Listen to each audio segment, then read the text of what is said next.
वालेकुम वरहमतुल्लाहि वबरकातुहू। इन्नल हम्दुलिल्लाह नहमदुहु व नस्तईनुहु व नस्तगफिरुहु व नऊज़ु बिल्लाहि मिन शुरूरि अनफुसिना व मिन सय्यिआति अअमालिना। मन यहदिहिल्लाहु फला मुदिल्ल लहु व मन युद्लिल फला हादिय लहु व अशहदु अन ला इलाहा इल्लल्लाहु वहदहु ला शरीका लहु व अशहदु अन्न मुहम्मदन अब्दुहु व रसूलुहु सल्लल्लाहु तआला अलैहि व अला आलिहि व सहबिहि व सल्लम तस्लीमन कसीरा। या अय्युहल्लज़ीना आमनुत्तक़ुल्लाह हक़्क़ तुक़ातिहि व ला तमूतुन्ना इल्ला व अंतुम मुस्लिमून। या अय्युहन्नासु इत्तक़ू रब्बकुमुल्लज़ी ख़लक़कुम मिन नफ़्सिन वाहिदा व ख़लक़ मिन्हा ज़ौजहा व बस्स मिन्हुमा रिजालन कसीरा व निसाअ वत्तक़ुल्लाहल्लज़ी तसाअलून बिही वल अरहम इन्नल्लाह काना अलैकुम रक़ीबा। या अय्युहल्लज़ीना आमनुत्तक़ुल्लाह व क़ूलू क़ौलन सदीदा युस्लिह लकुम अअमालकुम व यग़फ़िर लकुम ज़ुनूबकुम वमन युतिइल्लाह व रसूलहु फ़क़द फ़ाज़ फ़ौज़न अज़ीमा। अम्मा बाद फ़इन्न खैरल हदीस किताबुल्लाह व खैरल हदी हदी मुहम्मदिन सल्लल्लाहु अलैहि वसल्लम व शर्रल उमूरि मुहदसातुहा व कुल्लु मुहदसतिन बिदअह व कुल्लु बिदअतिन दलाला व कुल्लु दलालतिन फ़िन्नार। अऊज़ु बिल्लाहि मिनश शैतानिर रजीम। बिस्मिल्लाहिर रहमानिर रहीम। व अज़्ज़िन फ़िन्नास बिल हज्ज यातूका रिजालन व अला कुल्लि दामिर यातीन मिन कुल्लि फज्जिन अमीक़ लियशहदू मनाफ़िअ लहुम व यज़कुरु स्मल्लाहि अला मा रज़क़हुम व यज़कुरु स्मल्लाहि फ़ी अय्यामिन मालूमात अला मा रज़क़हुम मिन बहीमतिल अनआम। আল্লাহ পাক রব্বুল আলামিনের যাবতীয় প্রশংসা যে আল্লাহ পাক আমাদেরকে সৃষ্টি করেছেন এবং আমাদের হেদায়েত দান করেছেন। আল্লাহ পাকের অসংখ্য শুকরিয়া যে আল্লাহ পাক যদি আমাদের হেদায়েত না করতেন তো আমাদের দ্বারা কোনো ভালো কাজ হইতো না। তিনি যদি আমাদেরকে সঠিক পথ না দেখাতেন, এই দিন ঈমান ইসলামের নিয়ামত না দান করতেন তো আমরা কোনো মন্দ কাজ থেকেও বাঁচতে পারতাম না। আল্লাহ পাকের এই হেদায়েতের মাধ্যমেই যা কিছু আপনার দ্বারা ভালো কাজ হচ্ছে তা আল্লাহ পাকের বড় নিয়ামত, এবং এই হেদায়েতের মাধ্যমেই আপনার মধ্যে আল্লাহ পাকের ভয় সৃষ্টি হয়েছে, যার ফলে আপনি আল্লাহ পাকের অসন্তুষ্টির কথা কাজ থেকে পাপাচার থেকে বেঁচে থাকার চেষ্টা করছেন। এই হেদায়াত থেকে যারা বঞ্চিত, দুনিয়াতে উপলব্ধি না করলেও যখন মওতের সময় আসবে তখন তাদের যে আক্ষেপ হবে সে কথা আল্লাহ পাক কোরআনে কারীমের বিভিন্ন আয়াতে উল্লেখ করেছেন। সালাত এবং সালাম নাযিল করেন মুহাম্মদুর রাসূলুল্লাহ সাল্লাল্লাহু আলাইহি ওয়াসাল্লামের উপর, যার মাধ্যমে আল্লাহ পাক আমাদেরকে হেদায়েত দান করেছেন, যিনি আমাদের প্রত্যেকটি নেক আমলের এক ভাগ পাবেন, যেহেতু তার মাধ্যমে আল্লাহ পাক আমাদেরকে হেদায়েত দান করেছেন। মান দাল্লা আলা খাইরিন ফালাহু মিসলু আজরি ফাইলিহি। প্রিয় নবী মুহাম্মদ সাল্লাল্লাহু আলাইহি ওয়াসাল্লাম বলেছেন, যেই ব্যক্তি কোনো কল্যাণের রাস্তা বাতলিয়ে দেবে, ভালো কাজের রাস্তা দেখিয়ে দেবে, তার জন্য যারা আমলকারী তাদের সমান সওয়াব হবে, নেকি হবে। যেসব ভালো আমলের পথ রাসূলুল্লাহ সাল্লাল্লাহু আলাইহি ওয়াসাল্লাম দেখিয়েছেন ওহীর মাধ্যমে, তার একটি গুরুত্বপূর্ণ মৌসুম হচ্ছে এই জিলহজ মাসের 10টি দিন, আর তার সাথে সাথে আইয়ামে তাশরিকের আরও 13টি দিন, যেই সময়গুলি আমরা অতিবাহিত করছি। আজকে জিলহজ মাসের 6 তারিখ শেষ হয়েছে, 7 তারিখের রাত, মাঝামাঝিতে আছি এই ফজিলতের সময়গুলির, যেই দিনগুলি সমস্ত দিনের চাইতে বেশি ফজিলতপূর্ণ, মর্যাদাপূর্ণ, এবং এই দিনগুলির আমল আল্লাহ রাব্বুল আলামিনের কাছে সবচেয়ে বেশি প্রিয়। যেমন প্রিয় নবী সাল্লাল্লাহু আলাইহি সাল্লামের সহিহ হাদিস দ্বারা প্রমাণিত। এই দিনগুলি সম্পর্কে, এই দিনগুলির কিছু কাজ সম্পর্কে আলোচনা করব, কারণ এই সময়ে এই বিষয়গুলি আমাদের পরস্পরকে স্মরণ করিয়ে দেওয়া উচিত। অনেকে জানেন, তারপরে অবহেলায় বা গাফিলতিতে আছেন, অলসতায় সময় কেটে চলে যাচ্ছে। অনেকে জানেন না, যাদেরকে জানিয়ে দেওয়ার প্রয়োজন রয়েছে। আল্লাহ পাক রব্বুল আলামিন কোরআনে কারীমে এই বিষয়টি এইভাবে বর্ণনা করেছেন, ওয়াযাক্কির ফাইন্না যিকরা তানফাউল মুমিনিন। স্মরণ করিয়ে দাও হে নবী মুহাম্মদ সাল্লাল্লাহু আলাইহি সাল্লাম। ওয়াযাক্কির, স্মরণ করিয়ে দাও। মানুষ ভুলে থাকতে পারে, ভুলে যেতে পারে, অবহেলা হতে পারে, বেখেয়াল হতে পারে, অথবা না জানা থাকতে পারে। ফাইন্না যিকরা তানফাউল মুমিনিন, কারণ স্মরণ করিয়ে দিলে, উপদেশ দিলে মুমিনের কাজে আসে, মুমিন তার দ্বারা উপকৃত হয়, লাভবান হয়। এই দিনগুলিতে বেশ কিছু ফরজ ওয়াজিব কাজ রয়েছে, বড় গুরুত্বপূর্ণ কাজ, সুন্নত কাজ রয়েছে, কিছু মুস্তাহাব কাজ রয়েছে। আমাদেরকে প্রত্যেকটি ভালো কাজে অংশ নেওয়ার চেষ্টা করতে হবে এবং এতে প্রতিযোগিতা করতে হবে। আল্লাহ পাক প্রতিযোগিতার কথা বলেছেন ভালো আমলের ক্ষেত্রে, ফাস্তাবিকুল খায়রাত, ভালো কাজগুলিতে তোমরা কম্পিটিশন করো, প্রতিযোগিতা করো। ওয়াসারিউ ইলা মাগফিরাতি মির রাব্বিকুম, তোমাদের প্রতিপালকের মার্জনা হাসিলের জন্য, তার কাছ থেকে ক্ষমা নেওয়ার জন্য তোমরা দৌড় দাও, পরস্পর থেকে একে অপর থেকে আগে বাড়ার চেষ্টা করো। আল্লাহ পাক রব্বুল আলামিন আমাদেরকে তৌফিক দান করেন। সূরা হজের আয়াত নম্বর 27 এবং 28-এ এই সময়ের কিছু আমলের কথা আল্লাহ পাক উল্লেখ করেছেন। তার মধ্যে একটি হচ্ছে বাইতুল্লাহর হজ। হাজি সাহেবরা অধিকাংশই পৌঁছে গেছেন বিদেশ থেকে, আর স্থানীয় হাজিরাও অধিকাংশই সফর শুরু করে দিয়েছেন, বেরিয়ে পড়েছেন বা কিছুক্ষণের মধ্যে বা আজকের মধ্যে বেরিয়ে পড়বেন। আর তারপরে শনিবার 8ই জিলহজ তারবিয়ার দিন থেকেই হজের কাজ শুরু হয়ে যাবে। যদিও তার আগে হজে তামাত্তুকারীরা তারা উমরা করেছেন অথবা করবেন বা করছেন, কিন্তু হজের আসল কাজ শুরু হয়ে যায় 8ই জিলহজ থেকে নিয়ে, আর শেষ হয় গিয়ে 13ই জিলহজে। যদিও 12ই জিলহজে শেষ করা জায়েজ রয়েছে। এই কয়টা দিন হচ্ছে আসল হজের সময়। এই সময়গুলি আমাদের সামনে রয়েছে। সুতরাং এই সময়গুলিতে যে ভালো কাজগুলি করতে হবে, জানতে হবে। আর জানা যথেষ্ট না, জানার পরে হচ্ছে আমলের পালা। যে আমল না করে তার জেনে লাভ নেই। যারা জানে আর আমল করে না, তাদের জন্য তাদের অপরাধ বেশি। যদি ফরজ ওয়াজিবের ক্ষেত্রে যদি ত্রুটি হয়, তাহলে তাদের জন্য বড় শাস্তি রয়েছে। আর সুন্নত মুস্তাহাবের ক্ষেত্রে জানেন তারপর আমল করেন না, তাহলে হতভাগা, বঞ্চিত।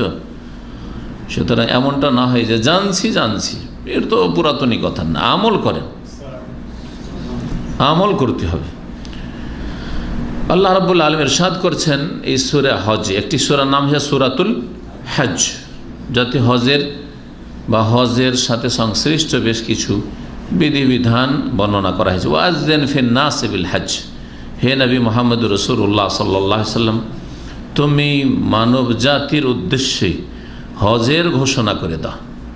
লোকজনকে, মানুষকে হজের কথা জানিয়ে দাও, হজের এলান করে দাও।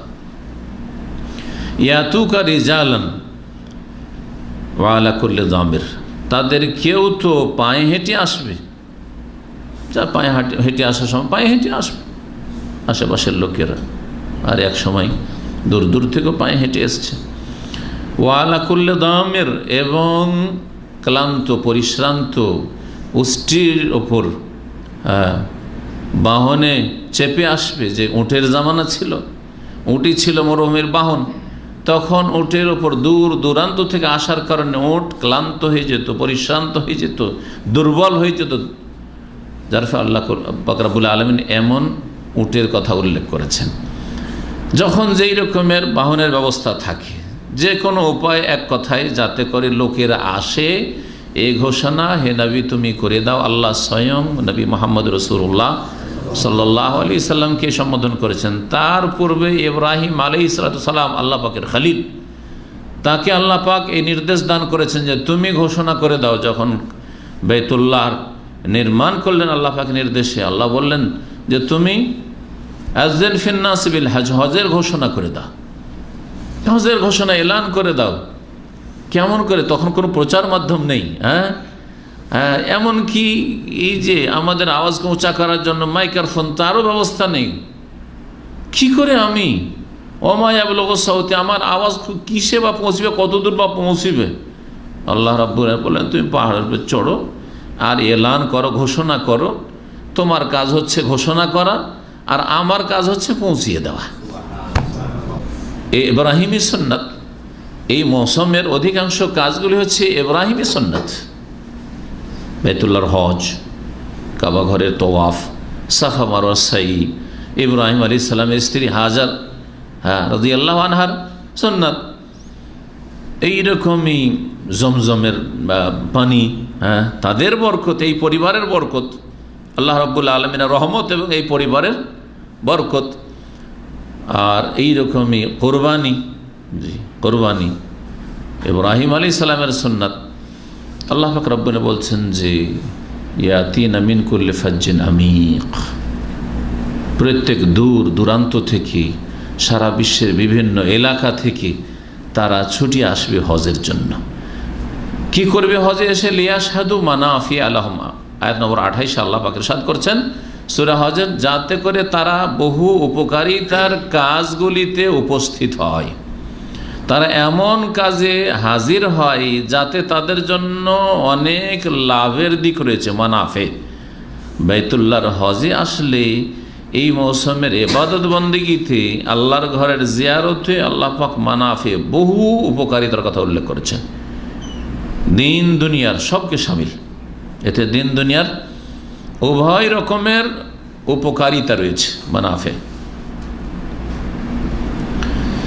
যেগুলি আজকে বয়ান করছি না। এগুলি মুফাসসিরিনগণ বর্ণনা করেছেন, আর বিভিন্ন সময় এর আগে যেগুলো আলোচনা আছে অনেক উপকারিতার কথা তাতে উল্লেখ করা হয়েছে। দিনের উপকারিতা, যে হাজী সাহেবরা হজ করে ফিরে আসে কেমন হয়ে, যদি হজ মকবুল হয়, মাবরুর হয়, তাহলে কায়াউমিন ওয়ালাদাতহু উম্মুহু, মায়ের পেট থেকে ভূমিষ্ঠ হওয়ার দিনের মতো নিষ্পাপ হয়ে। ওয়াল হজ্জুল মাবরুর লাইসা লাহু জাযাউন ইল্লাল জান্নাহ, হজ যদি মকবুল হয়, হজের সফরে নেক কাজ হয়, অসৎ কাজ, কোনো গুনহার কাজ না হয়, তাহলে তার বদলা সবচেয়ে বড়, যেটা একজন মুমিন মুসলিমের লক্ষ্য উদ্দেশ্য টার্গেট, তা হচ্ছে আল জান্নাহ, জান্নাত হাসিল করা। সমস্ত ভালো কাজ করছেন জান্নাত পাওয়ার জন্য, সমস্ত অন্যায় কথা কাজ থেকে নিজেকে বাঁচিয়ে রাখছেন একজন মুসলিম এই জান্নাত লাভের জন্য। সেটা হচ্ছে সবচেয়ে বড় আপনার লক্ষ্য উদ্দেশ্য জীবনের, সেটা হাসিল হয় এই বাইতুল্লাহর হজের মাধ্যমে। তো এই হচ্ছে হজের লাভ। হজের পার্থিব লাভ, বহু লাভ রয়েছে, ব্যক্তি জীবনের লাভ রয়েছে, আর্থিক লাভ রয়েছে। হজের মাধ্যমে দুটো সমস্যার সমাধান হয়, নবী কারীম সাল্লাল্লাহু আলাইহি ওয়াসাল্লাম হাদিস আছে। কি? এটা হচ্ছে গুনাহ মোচন হয়, গুনাহ সাফ হয়ে যায়, আর একটা হচ্ছে দারিদ্র মোচন হয়। ফাইন্নাহুমা ইয়ানফিয়ানিল ফাকর ওয়াজ যুনুব, নবী কারীম সাল্লাল্লাহু আলাইহি ওয়াসাল্লাম হাদিস, সহিহ হাদিস। তাহলে দুনিয়ারও ফায়দা রয়েছে, দিনেরও ফায়দা রয়েছে, সামাজিক উপকারিতা রয়েছে। জি জি, মুসলিম বিশ্বের উপকারিতা রয়েছে, জি আন্তর্জাতিক উপকারিতা রয়েছে, বহু রকমের উপকারিতা রয়েছে। ওয়াযকুরু ইসমাল্লাহি ফি আইয়ামি মালুমাতিন আলা মা রাযাকাহুম মিন বাহিমাতিল আনআম, এবং তারা আল্লাহর নামের জিকির করবে, তারা আল্লাহর নাম স্মরণ করবে। আল্লাহর নাম স্মরণ করা, আল্লাহকে স্মরণ করা, আল্লাহর নাম স্মরণ করা, আল্লাহর গুণাবলী, সুবহানাল্লাহ, আল্লাহর নাম নিয়ে আপনি স্মরণ করছেন। হ্যাঁ, আল্লাহ রাব্বুল আলামিনের যে কোনো গুণগান করেন আপনি, আলহামদুলিল্লাহ বলেন, আল্লাহু আকবার বলেন, লা ইলাহা ইল্লাল্লাহ বলেন, যা কিছু বলেন না, এগুলো হচ্ছে আল্লাহ পাকের জিকির, আল্লাহ পাকের নামের জিকির। কোরআনে কারীমে বা রাসূলুল্লাহ সাল্লাল্লাহু আলাইহি ওয়াসাল্লাম হাদিসে দুই রকমই কথা, আল্লাহর জিকির, আল্লাহ পাকের নামের জিকির, যাতে করে তারা কি করে? ওয়াযকুরু ইসমাল্লাহ, আল্লাহর স্মরণ করে, আল্লাহর জিকির আজকার করে, ফি আইয়ামি মালুমাত, সকলের জানা কয়েকটি দিনে, মানে এই দিনগুলি সকলের সামনে আসছে। মানে এই দিনগুলি বলে কোন দিন বোঝানো হয়েছে সেটা আপনাকে জেনে নিতে হবে। কোরআনে কারীমের ব্যাখ্যা রাসূলুল্লাহ সাল্লাল্লাহু আলাইহি ওয়াসাল্লাম এবং সাহাবায়ে কেরামদের তাফসীর, তার থেকে এই আইয়ামে মালুমাত সম্পর্কে প্রখ্যাত সাহাবী আব্দুল্লাহ বিন আব্বাস রাদিয়াল্লাহু তাআলা আনহুমা বলেন যে এগুলি হচ্ছে আশরো জিলহিজ্জা, জিলহজ মাসের এই প্রথম 10 দিন, 1 তারিখ থেকে শুরু করে 10 তারিখ পর্যন্ত। তাহলে আয়াতের তাফসীর কি হয়? তারা যেন এই জিলহজ মাসের প্রথম 10 দিনে আল্লাহর জিকির আজকার করে, আল্লাহকে স্মরণ করে। আলা মা রাযাকাহুম মিন বাহিমাতিল আনআম, ওই সব তাদের রিজিকের ওপর যা তাদেরকে আল্লাহ প্রদান করেছেন, দান করেছেন, রিজিক দিয়েছেন। মিন বাহিমাতুল আনাম, মিন বাহিমাতুল আনাম গবাদি পশু, অর্থাৎ কোরবানির পশু জবাই করবে এবং আল্লাহর নাম স্মরণ করবে। বিশেষ করে 10টি দিন আইয়ামে মালুমাত, বহু বচন, এক বচন বলেন একদিনের কথা, তাহলে বোঝা যাচ্ছে যে কয়েকটি দিন রয়েছে। সেই দিনগুলি হচ্ছে এই 10 দিন। আর বিশেষ করে বাহিমাতুল আনাম গবাদি পশুগুলি যে জবাই হবে আল্লাহর সান্নিধ্য লাভের জন্য, কোরবানিকে কোরবানি এই জন্য আমাদের উপমহাদেশে দেশে ভাষা বলে কোরবান মানে হচ্ছে কারিবন থেকে, কারিব মানে কাছে হয়ে যাওয়া। তো বান্দা এই কোরবানির মাধ্যমে আল্লাহর নৈকট্য লাভ করে, আল্লাহর সান্নিধ্য অর্জন করে, আল্লাহর কাছাকাছি হওয়ার জন্য সচেষ্ট হয়। এই জন্য কোরবানি বলা হয়। কোরবানি শব্দটি আরবি থেকে আসলো। এই কোরবানিকে আরবিতে কোরবানি বলা হয় না, এটা হচ্ছে উর্দু ভাষা, বাংলা ভাষা, ফার্সি ভাষা, এই হচ্ছে কোরবানি মুসলিমদের ভাষায়। কিন্তু আরবিতে বাড়ির কোরবানিকে কি বলা হয়? উযহিয়া বলা হয়। আর হাজি সাহেবদের কোরবানিকে, যেটা মেনায় জবাই করে বা হারামের এলাকায় জবাই করে, সেটাকে বলা হয় হাতি বলা হয়। তাহলে আরবি ভাষাতে কোরবানি বলা হয় না। যদিও আজকাল বিদেশিদের সাথে, অনারবদের সাথে মেলামেশার জন্য আরবরা বুঝে, কোরবানটা বুঝে, কোরবানি না বলে কোরবান বুঝে, কোরবান লন্ডন করতে। তো আল্লাহ রাব্বুল আলামিন এখানে জিকির আজকার কথা উল্লেখ করেছেন। সূরা বাকারার আয়াত নম্বর 203 একটি আয়াত রয়েছে, তাতে আল্লাহ পাক ইরশাদ করেছেন হজের বিভিন্ন বিষয়গুলি উল্লেখ করে শেষ আয়াত এটি হজ সম্পর্কে, ওয়াজকুরুল্লাহ ফি আইয়ামিম মাদুদাত, তোমরা আল্লাহকে স্মরণ করো। ওয়াজকুরুল্লাহ, এখানে আল্লাহকে স্মরণ করো। ফি আইয়ামিম মাদুদাত, এখানে আদাদ থেকে মাদুদ, হ্যাঁ, গণনাকৃত কয়েকটি দিনে, গণনাকৃত কয়েকটি দিনে। আর সূরা হজের আয়াতে কি রয়েছে? আইয়ামিন মালুমাত, মালুমাত আর মাদুদাত। আব্দুল্লাহ ইবনে আব্বাস রাদিয়াল্লাহু তাআলা বলছেন যে মাদুদাত হচ্ছে আইয়ামে তাশরিকের দিনগুলি। আইয়ামে তাশরিক মানে হ্যাঁ, জিলহজ মাসের 11, 12, 13 এই 3 দিন, আর 10 দিন হয়ে গেল মালুমাত। তাহলে টোটাল কত দিন হইল? এই 13 দিন সম্পর্কে আমরা আয়াত পেলাম।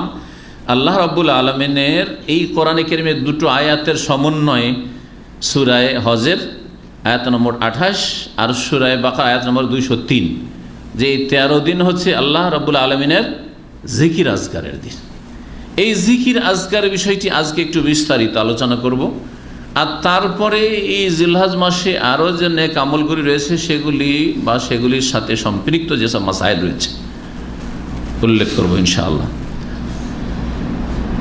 এই দিনগুলি যেমন বললাম যে সবচেয়ে বড় ফজিলতের দিন, আর এই মর্মে হাদিস এর আগের আলোচনা যেগুলো হয়েছে সেগুলো তো উল্লেখ করেছি।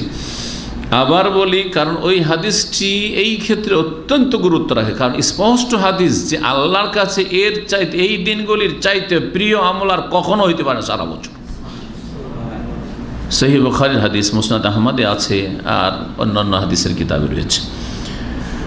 আব্দুল্লাহ বিন আব্বাস রাদিয়াল্লাহু তাআলা আনহু থেকে বর্ণিত, রাসূলুল্লাহ সাল্লাল্লাহু আলাইহি ওয়াসাল্লাম মা মিন আইয়ামিন আল আমালুস সালিহ ফিহা আহাব্বু ইলাল্লাহি মিন হাযিহিল আইয়াম, ইয়ানি আইয়ামিল আশর, এমন কোনো দিন নাই যেই দিনের ভালো কাজ, নেক আমল আল্লাহর কাছে বেশি প্রিয় হতে পারে মিন হাযিহিল আইয়াম, এই দিনগুলির তুলনায়। কোন দিনগুলি? ইয়ানি আইয়ামুল আশর, এই যে জিলহজ মাসের 10টি দিনের চাইতে বেশি প্রিয় আমল আল্লাহর নিকট অন্য কোনো সময় হতে পারে না। এই জন্য রমজান মাসের শেষ 10টি দিন বা শেষ 10টি রাত, দিন রাত, আর এই 10টি দিনের মধ্যে কোনটা বেশি ফজিলত রাখে, এই ক্ষেত্রে ওলামায়ে কেরামদের, গবেষকদের 3টি মতের মধ্যে একটি মত হচ্ছে যে এই 10টা দিন রমজান মাসের শেষ 10 রাত এবং 10 দিনের চাইতেও বেশি ফজিলত রাখে। মানে এই দিনের আমলগুলি রমজান মাসের শেষ 10 দিন রাতের আমলের চাইতে বেশি আল্লাহর কাছে প্রিয়, এটি একটি মত। আর একটি মত এর বিপরীত, যে রমজান মাসের এই দিনগুলিও বড় ফজিলতের, কিন্তু রমজান মাসের শেষ 10টি দিন এবং রাতের আমল, যেহেতু দিনের সিয়াম রোজা রয়েছে আর রাতে কদর, লাইলাতুল কদর, কদরের রাত। সেই জন্য সেই দিন রাতগুলি এই জিলহজ মাসের 10টি দিনের চাইতে বেশি ফজিলত রাখে। এই দুটো মত। আর তৃতীয় মত মাঝামাঝি, দুটোর সমন্বয়, রাত এবং দিন মিলে হচ্ছে দিন। ইমাম ইবনে তাইমিয়া রাহমাতুল্লাহ আলাইহির মত এটি। তিনি বলছেন যে, আর এইরকম অনেকেই বলেছেন যে রাতকে কেন্দ্র করে যদি আপনি বলেন তাহলে রমজান মাসের শেষ 10টি রাত সবচেয়ে বেশি ফজিলতের, আর দিনের দিকে লক্ষ্য করে যদি বলেন তো জিলহজ মাসের 10টি দিন সবচেয়ে বেশি ফজিলতের আর সবচেয়ে বেশি প্রিয় আমল। দিনে যে আমলগুলি করবেন জিলহজ মাসের এই 10টি দিনের আমল রমজান মাসের দিনের আমলের চাইতে বেশি প্রিয়। আর রাতে যে নেক আমলগুলি করবেন রমজান মাসের শেষ 10টি রাত, যে কদরের রাতগুলি, এই রাতের আমল জিলহজ মাসের এই 10টি রাতের আমলের চাইতে বেশি আল্লাহ পাক রব্বুল আলামিনের কাছে প্রিয়। নবী করিম সাল্লাল্লাহু আলাইহি ওয়াসাল্লাম বললেন যখন এই কথা, তখন সাহাবীরা বললেন, ইয়া রাসূলুল্লাহ ওয়ালাল জিহাদু ফি সাবিলিল্লাহ, এমনকি আল্লাহর রাস্তায় কেউ যদি জিহাদ করে অন্য সময়, এই জিলহজ মাস ছাড়া, জিলহজ মাসের এই 10টি দিন ছাড়া অন্য সময় যদি আল্লাহর রাস্তায় কেউ জিহাদ করে, তাহলে জিহাদ করেও কি এই দিনগুলি জিলহজ মাসের 10টি দিনের নেক আমলকারীর চাইতে বেশি ফজিলত হাসিল করতে পারবে না, মর্যাদা হাসিল করতে পারবে না? নবী করিম ওয়ালাল জিহাদ ফি সাবিলিল্লাহ, এমনকি আল্লাহর রাস্তায় জিহাদ করেও তার চাইতে বেশি নেক আমল করতে পারবে না। ইল্লা রাজুলুন খারাজা বিনাফসি ওয়া মালি ফালাম ইয়ারজি মিন যালিকা বিশাই, তবে কোনো ব্যক্তি যদি আল্লাহর রাস্তায় জান মাল সব কিছু নিয়ে বেরোইল আর আল্লাহর রাস্তায় শাহাদাত বরণ করলো, ফিরে আসলো না, সেই ব্যক্তির মর্যাদা কেউ পাবে না। এই দিনগুলির অধিকাংশ দিনগুলি কিন্তু চলে গেছে, ঠিক না? 10 দিনের মধ্যে 6 দিন শেষ, ঠিক কিনা? আর মাত্র 4 দিন। তাহলে এই দিনগুলিতে যেসব ভাইরা বোনেরা ভালো কাজ করেছেন আল্লাহর শুকরিয়া আদায় করেন যে আল্লাহ পাক তৌফিক দান করেছেন। কারণ আল্লাহ যদি তৌফিক না হইতো তাহলে আপনার আমার দ্বারা ক্ষমতা বা এই কাজ, এই নেক আমল হইতো না, বা আপনার দ্বারা এই কাজ করা সম্ভব হইতো না।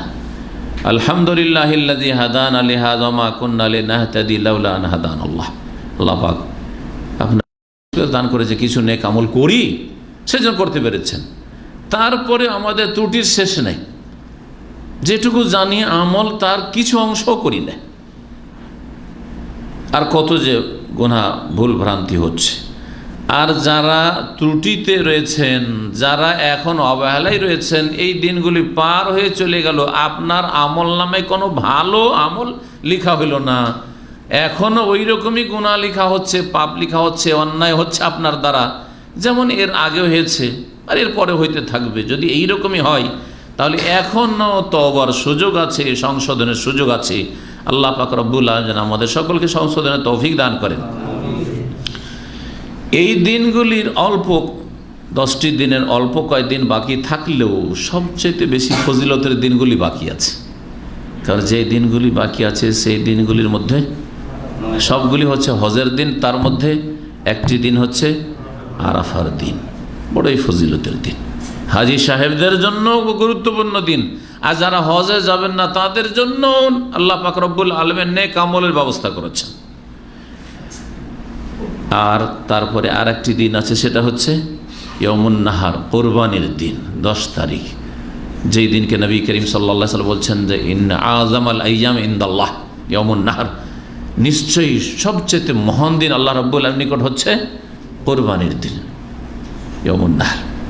কারণ হাজিদের অধিকাংশ আমলগুলি এই দিনে করা হয়।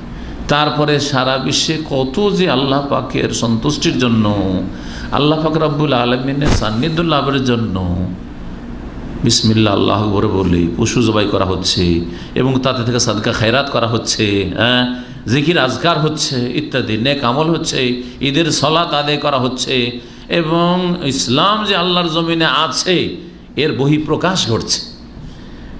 মুসলিমরা দলে দলে ঈদগাহে যাওয়ার মাধ্যমে প্রকাশ পাচ্ছে আল্লাহ পাকের এই শাইরা নিদর্শন যে মুসলিম আছে আল্লাহর জমিনে।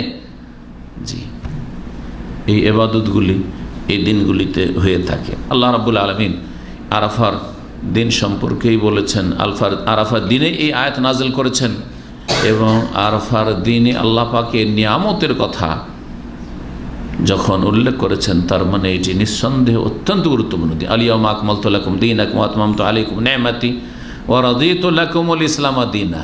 এটি আল্লাহ পাকের পক্ষ থেকে ঘোষণা। আপনি চিন্তা করেন, আজকে তোমাদের জন্য তোমাদের দিনকে পরিপূর্ণ করে দিলাম, কমপ্লিট করে দিলাম। আকমালতু লাকুম দীনাকুম, তার মানে এর আগে যেই দিন ছিল মানুষের, সেই দিন ছিল অসম্পূর্ণ।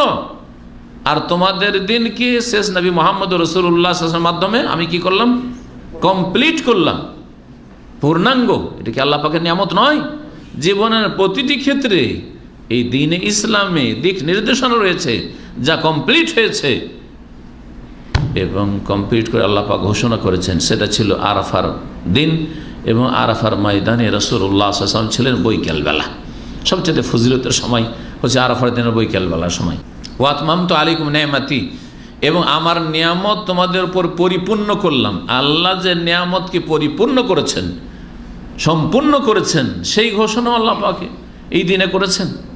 ওয়া রাদিতু লাকুমুল ইসলাম দীনা, এবং আমি তোমাদের জন্য ইসলামকে তোমাদের দিন স্বরূপ পছন্দ করলাম, মনোনীত করলাম। কোনো কিছু পছন্দ করে নেওয়ার ঘোষণা যেমন তেমন কথা নয়। আপনি কোনো জায়গায় কাজ করছেন, বেতন নিচ্ছেন, কাজ করছেন, বেতন নিচ্ছেন, কিন্তু আমাকে যে পছন্দ করেছে আমার বস, মালিক, জি, আমার কাজকর্ম তার পছন্দ হয়েছে, এটা যদি না জানতে পারেন ততক্ষণ পর্যন্ত আপনার মধ্যে পেরেশানি আছে, দুশ্চিন্তা আছে, আশঙ্কা আছে। কিন্তু যদি ঘোষণা করে জানিয়ে দেয় আপনাকে যে দেখো তোমার কাজকর্ম দেখে, তোমার আচার আচরণ, তোমার কাজকর্ম আমার পছন্দ, এর চাইতে বড় আনন্দ কিছু নেই, ঠিক না? বেতন পেয়ে অত সুখী না যত সুখী মালিকের এই কথা শুনে। আল্লাহ পাক যে রাজি আপনার এই দিনের ওপর, আপনার ইসলামের ওপর, আপনার ইমানের ওপর, আল্লাহ পাক এই ঘোষণা করেছেন আরাফার দিনে। আরাফার দিন সম্পর্কে নবী করিম সাল্লাল্লাহু আলাইহি ওয়াসাল্লামের সহিহ মুসলিম আর একটা হাদিস রয়েছে, মা মিন ইয়াউমিন আকসারা মিন আইয়ুতিকাল্লাহু ফিহি আবদান মিনান নার। এমন কোন দিন নেই যেই দিনে আল্লাহ রাব্বুল আলামিন জাহান্নাম থেকে এত বেশি সংখ্যায় মানুষকে মুক্ত করে। এদের জন্য জাহান্নাম অজেব হয়ে গেছিল, কারণ যে আমল তাদের ছিল, যে তাদের আচরণ ছিল, আল্লাহর সাথে যে সম্পর্কহীনতা ছিল বা গাফিলতি ছিল আল্লাহর দিন পালন করায়, পাপে যেভাবে ডুবেছিল, নেকির কাজে যেমন ঘাটতি ছিল, যে এই লোকগুলির জন্য জাহান্নাম অবধারিত হয়ে গেছিল। তারপর আল্লাহ রাব্বুল আলামিন জাহান্নাম থেকে এদেরকে ছাড় প্রাপ্তি দিলেন। কোন দিনে? বিভিন্ন দিনে আল্লাহর পক্ষ থেকে হয়ে থাকে, যেমন রমজান মাসের প্রত্যেক রাতে হয়ে থাকে, একটি হাদিস রয়েছে। কিন্তু রমজান মাসে জাহান্নাম থেকে মুক্ত করলেও এই এমন একটি দিন, যেই দিনটি সম্পর্কে বলছেন সেটা দিন হচ্ছে আরাফার দিন। এই দিনের চাইতে বেশি জাহান্নাম থেকে আল্লাহ পাক মানুষকে মুক্ত করেন না অন্য কোনো দিনে। এমন কোনো দিন নেই যেই দিনে আল্লাহ পাক জাহান্নাম থেকে এত বেশি সংখ্যায় মুক্ত করেন মিনিয়ামে আরাফা, আরাফার দিনের চাইতে সবচেয়ে বেশি জাহান্নাম থেকে ছাড়প্রাপ্তি হাসিল হয় মানুষের আরাফার দিনে। ওয়া ইন্নাহু লা ইয়াদনু, এবং আল্লাহ রাব্বুল আলামিন অত্যন্ত নিকটবর্তী হয়ে যান বান্দার আরাফার দিনে।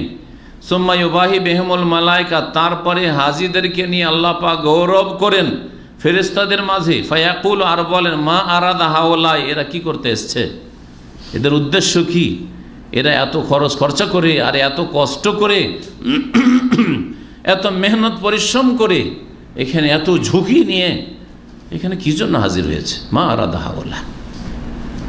আর একটা হাদিসে রয়েছে যে এরা সারা পৃথিবীতে এসছে আতাউনি শৌসান গোবরা, এরা এসছে বিক্ষিপ্ত চুল নিয়ে, আর এরা ধুলো ধূসরিত হয়ে আছে, হ্যাঁ, ময়লা আবর্জনা শরীরে আছে, পরিষ্কার পরিচ্ছন্ন হতে পারছে না, আতর সুগন্ধি লাগাতে পারছে না, এরামের অবস্থায় আছে। সুতরাং তোমাদেরকে সাক্ষী করছি যে আমি তাদেরকে মাফ করে দিলাম। এ হচ্ছে আরাফার দিন। হাজী সাহেবরা ওখানে ফজিলত হাসিল করবেন, আপনার জন্য আল্লাহ পাক ফজিলত রেখেছেন, তা হচ্ছে এই দিনে সিয়াম পালন করা, রোজা রাখা। সুতরাং যারা এই দিনগুলিতে রোজা রাখতে পেরেছেন পুরো অথবা কিছু, ভালো কাজ করেছেন, আলহামদুলিল্লাহ। কিন্তু যদি নাও পেরে থাকেন, মনে রাখবেন যে আরাফার দিনটাই যেন অবহেলা না হয়। আরাফার দিনে রোজা রাখলে নবী মুহাম্মদ রাসূলুল্লাহ সাল্লাল্লাহু আলাইহি ওয়াসাল্লামকে জিজ্ঞেস করা হয়, দুটি হাদিসে মর্মে রয়েছে নবী সাল্লাল্লাহু আলাইহি ওয়াসাল্লাম যখন জিজ্ঞেস করা হয় আরাফা রোজা সম্পর্কে কি বলেছেন? ইউকাফিরু আস-সানাতাল্লাতী ক্বাবলাহু ওয়াস-সানাতাল্লাতী বাদাহু, গত এক বছর, এই বছরের আগের বছরের গুনাহ মাফ হয়, আর আগামী এক বছরের গুনাহ মাফ হয়, 2 বছরের গুনাহ মাফ। ছোট গুনাহ মাফ, বড় গুনাহের জন্য তওবা করতে হবে। আর আল্লাহ না করে আপনাদের দ্বারা আমাদের দ্বারা বড় গুনাহ, আল্লাহ পাক যেন বড় গুনাহ থেকে, কাবিরা থেকে বেঁচে থাকার তৌফিক দান করেন। আর যদি হয়ে থাকে আর হচ্ছে, তো আল্লাহ পাক যেন তওবা করার তৌফিক দান করেন, সংশোধনের তৌফিক দান। এই আরাফার দিনের সবচেয়ে উত্তম দোয়া কি? হাজী সাহেবরা তো করবেন, আপনি নিজের বাড়িতে করেন, কারণ এই দিনগুলি হচ্ছে জিকরুল্লাহর দিন, আল্লাহ পাকের জিকির আজকারের দিন।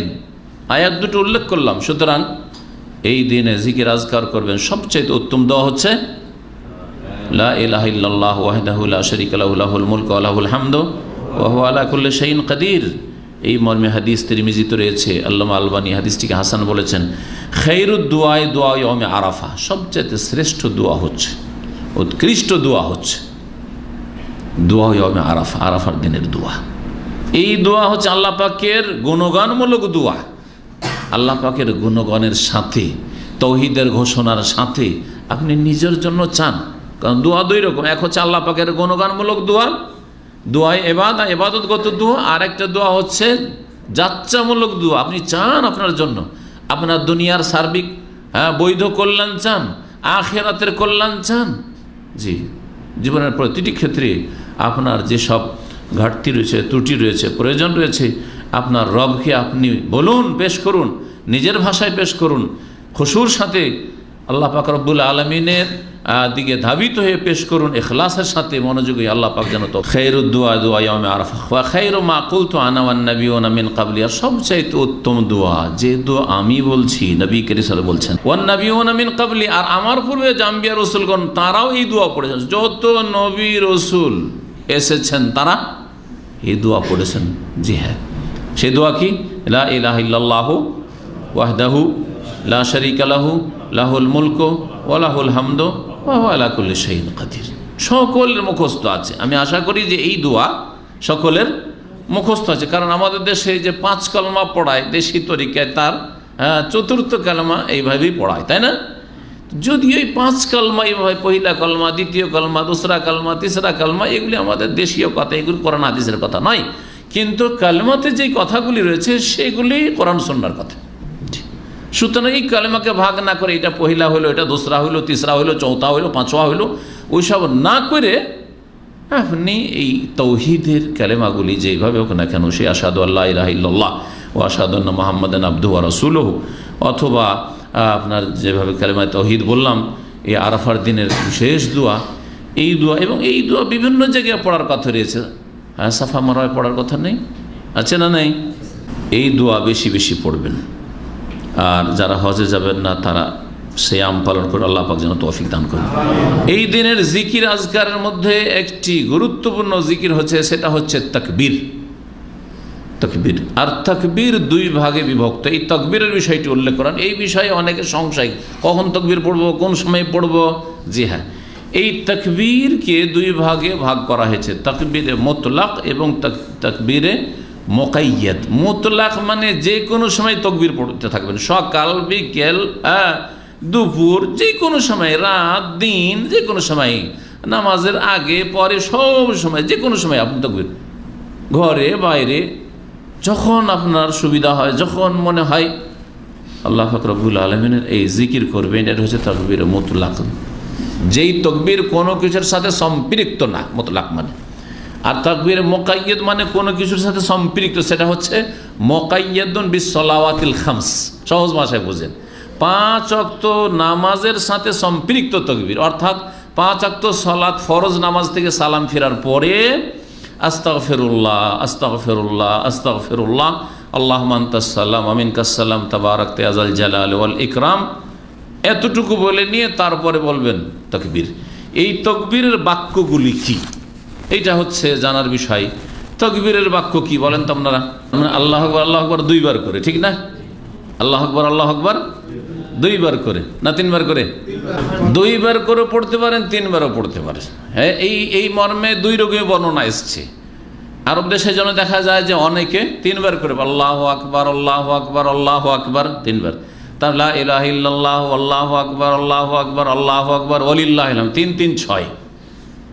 আর 2 বার করেও এসছে যেটা আমাদের দেশে প্রসিদ্ধ আল্লাহু আকবার লা ইলাহা ইল্লাল্লাহু আল্লাহু আকবার ওয়ালিল্লাহিল হামদ, দুটোই জায়েজ রয়েছে। 2 বার করে তাকবীর বলেন 2 2 4, অথবা 3 বার করে বলেন, দুটোই প্রমাণিত। এই তাকবীর কে বললাম যে 2 ভাগে ভাগ করা যায়। তাকবীর মুতলাক মানে যে কোনো সময়। এই তাকবীর কখন থেকে শুরু হবে আর কখন শেষ হবে, আর তাকবীর মুকাইয়্যদ কখন থেকে শুরু হবে কখন শেষ হবে, এই বিষয়টি উল্লেখ করব।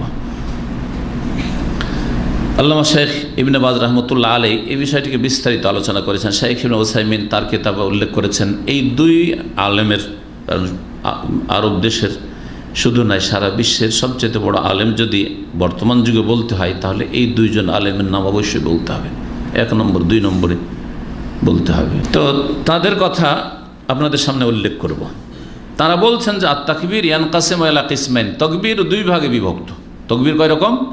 2 রকম। তাকবীরে মুতলাক, সেটা ওয়াহুয়াল্লাযী লা ইয়াতাকাইয়াদু বিশাইইন, যেই তাকবীর কোনো কিছুর সাথে সম্পৃক্ত নয়, সংশ্লিষ্ট নয়। ফায়ুসান্নু দায়মান, সুতরাং এই তাকবীর সব সময় বলা সুন্নাত, সব সময় যে কোনো সময় বলা সুন্নাত। ফিস সাবাহি ওয়াল মা, সকালে বলেন আর বিকেলে বলেন, রাতে বলেন আর দিনে বলেন, কাবলা সলাতে ওয়া বাদা সলাহ, সালাতের আগে বলেন আর পরে বলেন, মসজিদে বলেন বা বাইরে বলেন, ওয়াফি কুল্লি ওয়াক্তিন, যে কোনো সময় বলতে পারেন আপনি।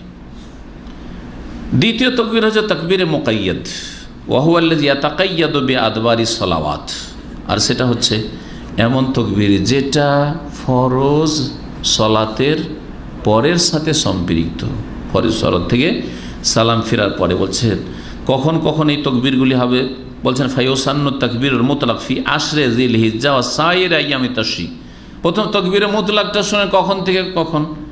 যখন থেকে চাঁদ দেখার খবর পেলেন তখন থেকে শুরু করে, অর্থাৎ 1 জিলহজ যে সন্ধ্যাবেলা শুরু হলো চাঁদ দেখার খবর পেয়ে, অথবা জিলকাদা 30 পুরা করার পরে, ঠিক না?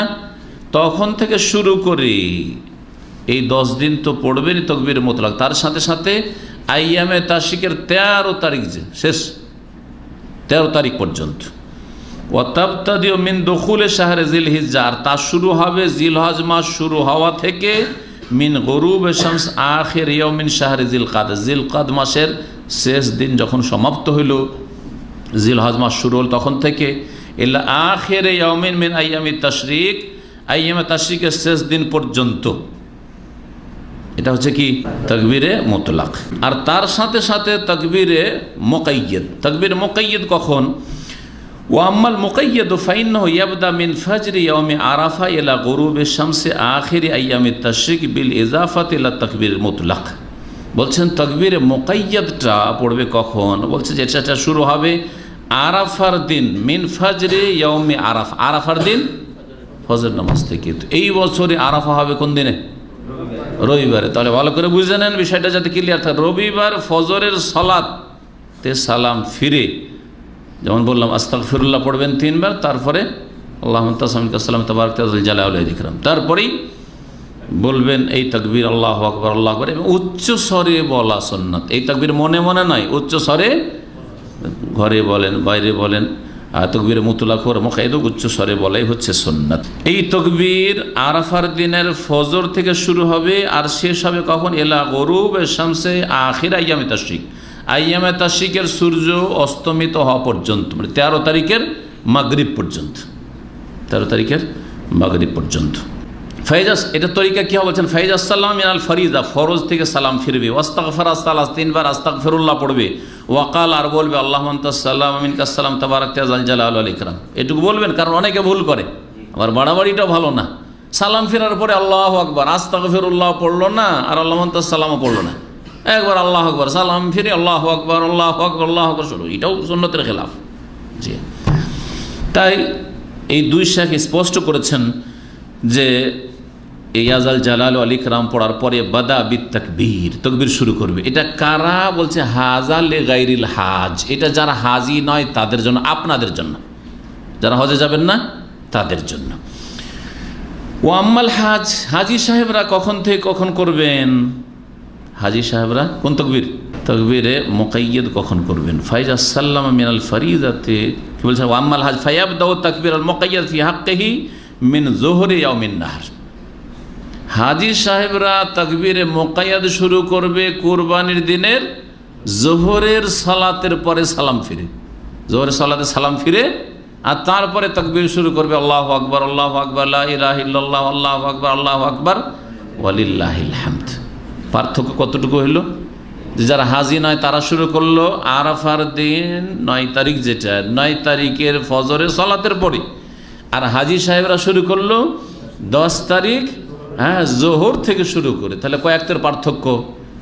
ফজর, জোহর, আসর, মাগরিব, এশা আর ফজর 6 ওয়াক্ত, 6 ওয়াক্ত বেশি। গায়ের হাজি যারা হাজি নয় তারা 6 ওয়াক্ত বেশি তাকবীরে মুকাইয়্যদ। এর রেফারেন্স শেখ ইবনে বাজ রহমতুল্লাহ আলাইহির ফতোয়া মজমু ফাতোয়া ইবনে বাজ 13তম খণ্ড 17 নম্বর পৃষ্ঠা, এবং শেখ ইবনে ওসাইম রহমতুল্লাহ আলাইহির একটি কিতাব রয়েছে অনেকগুলি খণ্ডে। যে কিতাবটি আমার কাছে আছে সে কিতাবটি হচ্ছে একটি ফিকহের বিস্তারিত ব্যাখ্যা, আশ-শারহুল মুমতি আলা যাদুল মুস্তাকনে। তাতে 5ম খণ্ডের 220 থেকে 224 পৃষ্ঠায় এই মাসাইলগুলি উল্লেখ করেছেন তিনি। দলিল শুরুতে 2টো আয়াত পেশ করেছি, মনে আছে আল্লাহ পাকের জিকির সম্পর্কে? একটা হচ্ছে সূরা হজের আয়াত, যাতে আছে আইয়ামে মালুমাত, মানে এই 10 দিনে কি করো? আল্লাহ পাকের জিকির আজকার করো। আর সূরা বাকারা আয়াতে রয়েছে যে আইয়ামে তাশরিকে আল্লাহর জিকির আজকার করতে হবে। 13 দিনে আল্লাহর জিকির আজকার রয়েছে, 13 দিনেই আল্লাহর জিকির আজকার রয়েছে।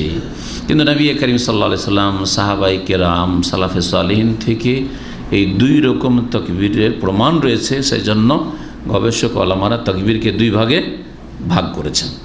তো এই আয়াতগুলির পরে এখন 2-1টি হাদিস উল্লেখ করি তাকবীর সম্পর্কে। ইমাম বুখারী রহমতুল্লাহ আলাইহি তার এই সহিহ বুখারীতে আব্দুল্লাহ বিন ওমর এবং আবু হুরায়রা রাদিয়াল্লাহু আনহুম থেকে বর্ণনা করেছেন আন্নাহুমা কানা ইয়াখরুজান ইলাস সুক।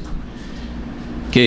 আবু হুরায়রা এবং আব্দুল্লাহ বিন ওমর 2 জনে বাজারে বেরিয়ে যেতেন আইয়ামাল আশর, এই জিলহজ মাসের 10টি দিনে।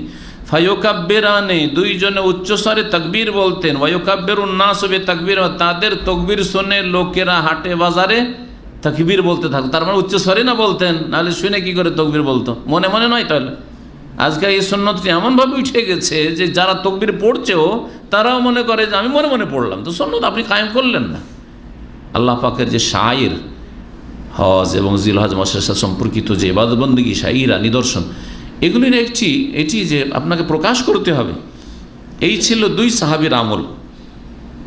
আমিরুল মুমিনিন ওমরের কথা শুনেন রাদিয়াল্লাহু আনহু, ওয়াকান ওমর বিন খাত্তাব রাদিয়াল্লাহু তাআলা আনহু, এবং ইবনুহু, এবং তার ছেলে আব্দুল্লাহ বিন ওমর, ইউকাব্বিরানি ফি আইয়ামে মিনা ফিল মসজিদে, তারা তাকবীর বলতেন মেনার দিনগুলিতে মসজিদে খাইফ এখানে, আর অফিল খাইমাতে, তাঁবুতে, মেনায় যে তাঁবুতে, সেই যুগে তাঁবু লাগানো হইতো তখনকার মতো করে, তাঁবুতে খেমার মধ্যে, ওয়ারফানে আসওয়াতাহুমা, তার উচ্চ স্বরে তাকবীর বলতেন, বিযালিক হাত্তা তারতাজ্জা মিনা তাকবীরান, মেনা তাকবীরের ধ্বনিতে বেজে উঠত। কত জোরে তাহলে তাকবীর পড়তেন! 2 জনে তাকবীর পড়তে লাগতেন, লোকেরা শুনে নিজের নিজের তাকবীর পড়তো। এই জন্য ওলামারা বলেছেন যে তাকবীরে তারা সুর ধরাইতেন না, আজকালকার বিদাতি তরিকার মতো। সুন্নতের খেলাফ কাজ এটি। আজকাল তাকবীর পড়াইতে লাগলে একসাথে পড়বে, আল্লাহু আকবার, আল্লাহু আকবার, আর ওর সাথে সাথে এক আওয়াজে সম্মিলিত তাকবীর। আর যদি একা একা পড়তে বলেন তাহলে চুপ হয়ে যাবে, পড়বে না। একটা বড় রোগ আজকালকার মুসলিমদের। শুধু এই ক্ষেত্রে না, তালবিয়া, লাব্বাইক পাঠ, তালবিয়ার ক্ষেত্রে হজে যাচ্ছেন, ওমরে যাচ্ছেন, আপনার বাস ভর্তি, আর সবাই হজে যাচ্ছে, যদি একসাথে আপনি মাইক নেন বা এমনি বলেন তাকবীর পাঠ করার সুর ধরে শুরু করে দেন, সবাই আপনার সাথে এক আওয়াজে পড়ছে। কিন্তু যদি বলেন যে ভাই এইভাবে তো সুন্নত না, আপনারা আপনার নিজের তাকবীর তালবিয়া পাঠ করেন, সব বন্ধ করে দিবেন। খুব পরীক্ষা করে দেখেছি, আর পারা যাবে না তখন। জানি না রোগ কি আছে, রোগ হয়তো এই আছে যে ভালো করে মুখস্থ নেই, কি জানি ভুল হয়ে যাবে, রোগ আছে কিছু লোকের মধ্যে। আর এক রোগ আছে যে শয়তান সবসময় সুন্নতি কাজে বাধা দেয় আর বিদআতি কাজে প্ররোচিত করে। মানে এমনভাবে জিকির করাও, তালবিয়া পড়ো যাতে নেকি না পায়, কারণ সুন্নতের খেলাফ কাজ করো নেকি পাবে না, শয়তান খুশি। আর সুন্নতির তরিকায় যখন করতে বলবেন তখন শয়তান কি করে দেবে, ভারী করে দেবে, ভারী করে দেবে, যাতে ওই কাজ করে নেকি না পায়। আমাদের দেশে দুরূদ যারা পড়ে আর যারা জিকির করে সব বিদআতি তরিকার, বিদআতি সম্মিলিত জিকির আর সম্মিলিত দুরূদ। আল্লাহুম্মা ধরাই দেন, কি মজার সুরে পড়ছে, ঠিক না? আর না হয় তার মহব্বতের সাথে একটু জিকির করেন তো শুরু করে দিল লা ইলাহা ইল্লাল্লাহ, লা ইলাহা শুরু করে দিল, তাই না? তো বিদআতি জিকির করছে। বলে সুন্নতি জিকির আজকাল রাত দিন সবসময় করেন আপনি, যে কোনো সময়। সারাদিন চলে গেছে একবার আস্তাগফিরুল্লাহ পড়ে, সারাদিন চলে গেছে একবারও লা ইলাহা ইল্লাল্লাহ পড়ে, সারাদিন চলে গেছে একবারও সুবহানাল্লাহ আলহামদুলিল্লাহ লা ইলাহা ইল্লাল্লাহ আল্লাহু আকবার ওয়ালা হাওলা ওয়ালা কুওয়াতা ইল্লা বিল্লাহ। আল্লাহর কাছে এত প্রিয় কথা এগুলি হয়তো বলেনি। চিন্তা করেন আপনি, তাহলে এই যে রোগগুলি, বিদআতি কাজ থেকে মুক্ত হব, সুন্নতি কাজ করব না, এমন তো ভালো কাজ না। আর সুন্নতি কাজের জন্য উৎসাহিত করব না, সুন্নতি কাজ ভালো লাগে না, বিদআতি কাজ ভালো লাগছে, আর এই তো আর এক বড় রোগ। যারা ভালো কাজ কিছু করতে চাইছে বেদাতি তরিকায় করছে, যার ফলে তারা ক্ষতিগ্রস্ত। আর যারা বিদআত মুক্ত হইতে চাইছে, বিদআত মুক্ত হয়ে এই গুনাহ তো মুক্ত হইল, কিন্তু সুন্নতের সওয়াব থেকে, নেকি থেকে নিজেদেরকে বঞ্চিত রাখছে। এটাও ভালো জিনিস নয়। আল্লাহ পাক যেন সুন্নতের অনুসারী ভাই বোনদেরকে আল্লাহ পাকের হক আদায় করার, জিকির আজকারের তৌফিক দান করেন সুন্নতি তরিকায়। তো এই ছিল দুটো বর্ণনা। তাহলে 3 সাহাবী থেকে বর্ণনা করলাম তাদের আমল তাকবীর পাঠ করা। বাজারে তাকবীর পাঠ করতেন, বাজারে, অথচ বাজারে তাদের কোনো কাজ থাকতো না, শুধু তাকবীর লোকজনকে স্মরণ করিয়ে দেওয়ার জন্য তারা যেতেন। এটা ছিল জিলহজ মাসের 10 দিনে যারা হজে যাননি তাদের। আর হজের ময়দানে মেনা তো তাকবীর পাঠ করতে ওমর রাদিয়াল্লাহু তাআলা তার ছেলে।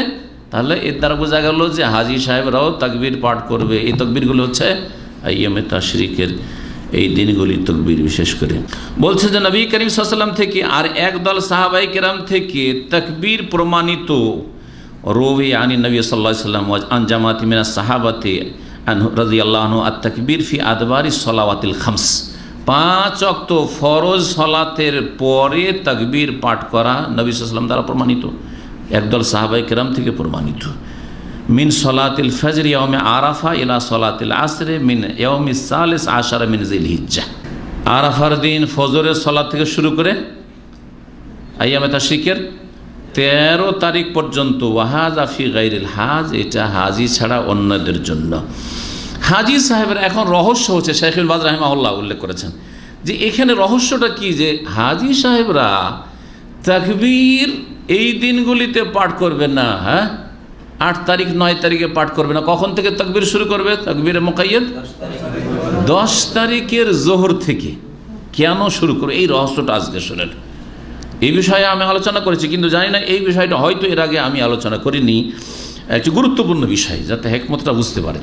আপনাদের জিজ্ঞেস করি, হজ করেছেন আপনারা তো অধিকাংশ লোক, তাই না? হাজি সাহেবরা হজের যখন তালবিয়া শুরু করে, এটা কয় তারিখে শুরু করে? হজ ওমরাটা বাদ দেন, কয় তারিখে শুরু করে? 8 তারিখে। 8 তারিখে জোহরের আগে যেখানে আছেন ওখান থেকে এহরাম বেঁধে নিতে হবে, ঠিক না? তা যেমনই এহরাম করলেন তখন তালবিয়া শুরু হলো না হলো না? লব্বাইক আল্লাহুম্মা লব্বাইক, লব্বাইক শুরু হলো না হলো না? এটা বন্ধ হবে কখন? 10 তারিখে। হ্যাঁ, 10 তারিখে কোন সময় বন্ধ হবে? কোন কাজটি করলেই বন্ধ করতেন রাসূলুল্লাহ সাল্লাল্লাহু আলাইহি ওয়াসাল্লাম? কখন আপনারা হজ করেছেন তো তালবিয়া বন্ধ করেছেন? অনেকে তো আগেই বন্ধ করে বসে থাকছেন, ও মুজদালিফাতে বন্ধ করে বসে আছেন। যা আরাফাতে করেছেন বাস লব্বাইক আল্লাহুম্মা লব্বাইক, আর মুজদালিফা এসেও ঠান্ডা হয়ে যাচ্ছে। আর মুজদালিফা থেকে আবার যখন এইদিকে রাস্তায় টান দেয় কিছু লোক তালবিয়া পড়ে, তো বন্ধটা হবে শেষ একবার, আর তালবিয়া পড়া যাবে না, সুন্নতের খেলাফ হয়ে যাবে, তখন আর নেকি থাকবে না সেটা তালবিয়া পড়লে। কখন সেটা? 10 তারিখে একটি জামারাকে মারতে হবে, ঠিক না? সেটা হচ্ছে জামরায়ে আকাবা বা তার অপনাম জামরায়ে কুবরা, বড় জামরাকে একটাকে শুধু মারতে হবে। 10 তারিখে যখন জামরাকে পাথর মারবেন তখন, জি, পাথর মারা শেষ হলেই কি শেষ? তালবিয়া শেষ। কারণ পাথর যখন মারতে লাগলেন তখনই আসলে তালবিয়া শেষ, কারণ তখন তো বিসমিল্লাহ আল্লাহু আকবার প্রথম, তারপরে আল্লাহু আকবার, আল্লাহু আকবার, আল্লাহু আকবার। পাথর মারা শেষ, আপনার তালবিয়া শেষ, এরপরে আর তালবিয়া পড়া শরীয়ত সম্মত নাই। তালবিয়া শেষ আপনার, যদিও হজের কাজ বাকি আছে, এখন মেলা কাজ বাকি আপনার। জি হ্যাঁ, কোরবানি নিজের হাতে করে কোরবানি করা বাকি, হ্যাঁ আপনার মাথা মুন্ডন বাকি, তারপরে বাইতুল্লাহর তওয়াফ বাকি, হ্যাঁ সাফা মারওয়ার সাই বাকি। যদি সাই হজে তামাত্তু হয়, হজে তামাত্তু হয় তাহলে সাই বাকি, বা হজে ইফরাদ বা কিরানা যদি সাই না করে থাকেন আপনি আগে দিই, তো সাই বাকি, এতটি কাজ বাকি। তারপরেও তালবিয়া কি হয়ে যাবে? তালবিয়া কখন বন্ধ হলো তাহলে? সুন্নতি তরিকায় 10 তারিখে সকালবেলা যে কোনো সময়, জোহরের আগে আগে সাধারণত পাথর মারা হয়ে যায়, কারণ সুন্নত হচ্ছে সূর্য ওঠার পর থেকে শুরু করে যে কোনো সময় পাথর মেরে যত তাড়াতাড়ি মারবে তত বেশি ফজিলত, ঠিক না? তো যতক্ষণ পর্যন্ত তালবিয়া চলছে ততক্ষণ পর্যন্ত তাকবীর আসে না, কারণ হাজী সাহেবের তালবিয়ার ইবাদত চলতে আছে। তালবিয়ার ইবাদত কি আছে? চলতে আছে। এই জন্য আর তাকবীর আরাফার দিনও তারা শুরু করতে পারছে না। যারা হাজি নয় তারা কোন দিনে তাকবীরে মুকাইয়াদ শুরু করেছে? আরাফার দিন 9 তারিখে শুরু করেছে। আর আরাফার দিনও তো এদের কি চলতে আছে? তালবিয়া চলতে আছে, কারণ তালবিয়া হচ্ছে তাদের গুরুত্বপূর্ণ ইবাদত বেশি এখানে। লব্বাইক আল্লাহুম্মা লব্বাইক। সেই জন্য তাকবীরে মুকাইয়াদটা হাজী সাহেবদের ক্ষেত্রে 9 তারিখে প্রযোজ্য নয়, 10 তারিখ ফজর পর্যন্ত নয়, বরং যখন পাথর মারা হয়েছে তালবিয়া বন্ধ হয়ে গেছে। এখন তালবিয়া বন্ধ হয়েছে, এখন কি করো? ওয়াজকুরুল্লাহ ফি আইয়ামিন মাদুদাত। আইয়ামে তাশরিকে হাজী সাহেবরা আল্লাহর জিকির আজকার করো, এখন জিকির আজকার। সুতরাং জোহরের সালাতের পরে এই জিকির শুরু করুন। এই যে বিষয়টা বললাম আপনাদেরকে, এই বিষয়টাই উল্লেখ করেছেন এখানে শেখ ইবনে বাজ রাহিমাহুল্লাহ। আম্মাল হাজ ফায়াশতাগিলু ফি হালি ইহরামিহি বিতালবিয়াতি। হাজী সাহেবরা ইহরামের অবস্থায় তালবিয়াতে মশগুল থাকবে। হাত্তা ইয়ারমিয়া জামারাতাল আকাবা ইয়াউমান নাহার, যতক্ষণ পর্যন্ত ইয়াউমুন নাহার কোরবানির দিনে জামারা আকাবাকে, বড় জামারাকে পাথর না মারা হবে। ও বাদা যালিকা, যখন পাথর মারা হয়ে গেল, ইস্তাগিল বিত তাকবীর, তখন তকবীরে ব্যস্ত হয়ে যাবে। ওয়াবদাউ তাকবীর ইনদা আউয়ালি হাসাতিন মিন জামারাতিল মাজকুরা, যখন জামারায় মারতে লাগলো তখন আল্লাহু আকবার, এই যে এখন তাকবীর শুরু হলো। আর তারপরে বলছেন ওয়াইন কাব্বারা মা তালবিয়াতে ফালাবাস, তালবিয়ার সাথে সাথে আগে থেকে যদি কেউ তাকবীর বলে, এটা হচ্ছে সুন্নতি তরিকা, কিন্তু আগে যদি তাকবীর বলে তো এই ক্ষেত্রে নাজায়েজ কিছু নয়, কারণ এই মর্মে আরেকটি হাদিস রয়েছে। সেই হাদিসটি আমাদের সামনে, হাদিস সহিহ বুখারীর হাদিস, হচ্ছে সহিহ বুখারীর হাদিসটি শুনে আনাস রাদিয়াল্লাহু তাআলা আনহু বর্ণনা করছেন সাহাবায়ে কেরামদের আমল সম্পর্কে বিদায় হজ। আর বিদায় হজে কার সাথে তারা আছেন? রাসূলুল্লাহ সাল্লাল্লাহু আলাইহি ওয়াসাল্লামের সাথে। শরীয়তের খেলাফ যদি কাজ করে তো ওহী নাজিল হবে না? সতর্ক করা হবে না? সতর্ক করা হবে। বলছেন কানা ইউলাব্বিল মুলাব্বি ইয়াউমা আরাফাতা ফালা ইউনকারু আলাইহি ওয়া ইউকাব্বিরুল মুকাব্বিরু ফালা ইউনকারু আলাইহি। আরাফার দিনে তালবিয়া পাঠকারীরা তালবিয়া পাঠ করত, তার কেউ প্রতিবাদ করতো না। ওয়া ইউকাব্বিরুল মুকাব্বির, তাকবীর পাঠকারী কেউ তাকবীর বলতো, ফালা ইউনকারু আলাইহি, তারও কোনো প্রতিবাদ করা হইতো না বা তার উপর কোনো আপত্তি তোলা হইতো না। সহিহ বুখারী হাদিস। জি, এখন এই তাকবীর সম্পর্কে যে আলোচনা করলাম, এর থেকে শেখ আরও এই দুই শেখে, শেখ ইবনে বাজ রাহিমাহুল্লাহ এবং শেখ ইবনে উসাইমিন রাহিমাহুল্লাহ, তারা বলছেন যে অবেহাজা তালাম, এর দ্বারা তুমি জানতে পারলে যে আন্না তাকবীর আল মুতলাক ওয়াল মুকাইয়াদ ইয়াজতামিআন ফি আসাহি আকওয়ালিল উলামাই খামসাত আইয়াম। তাকবীর কয় রকম বললাম?